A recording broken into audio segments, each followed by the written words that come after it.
চেষ্টা কৰিব তেওঁ অহালৈ মই আপোনালোকে অপেক্ষা কৰোঁ।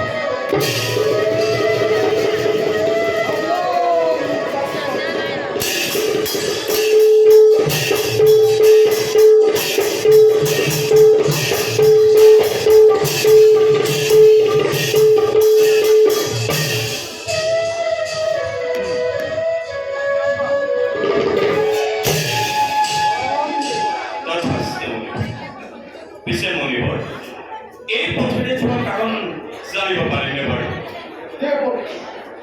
আহিছিলো মই স্বৰ্গৰ অভিমুখে যাত্ৰা কৰিম।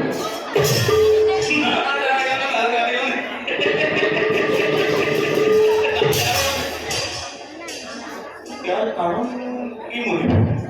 দেৱৰ অৰ্থত ইমান আনন্দিত হোৱাৰ কাৰণ কি? তুমি স্বৰ্গলৈ দেৱতালৈ যাত্ৰা কৰা হয়তো মনিবৰ জানিব পাৰোনে বাৰু এই মালা ধৰি দিবৰ বাবেও হয় জানো? দেৱৰ লক্ষ্মী নাৰায়ণৰ চৰণ দৰ্শন গৈছিলো মই বৈকুণ্ঠধামে। আমার ভক্তি তুষ্ট হই আই লক্ষ্মীয়ে উপহার স্বরূপে এই দেবর উন্নত দুর্গাক্ষ ভাড়া ধরি আমাকে করে অর্পণ।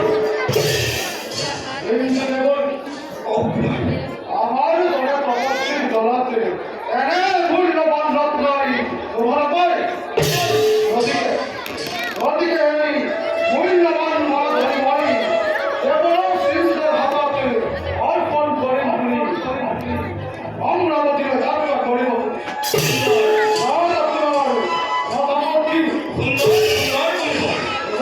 তুমি মহাশয়ে দেবরা সিন্ধকে অর্পণ করা কিন্তু মনত রাখিব কিন্তু কি দেবর দেবতার সাগরা নারায়ণে এই করে দেবর কি আখরে এই দুর্লভ বলকে অপরাধে মহান করি বিদার বিরাটে নিজেকে শিল্পী বলে আর দেখা দাও পুরো উপদি জেনে মহান এটা আজকে তাও ওই স্বর্গর হরিওম তৎসৎ।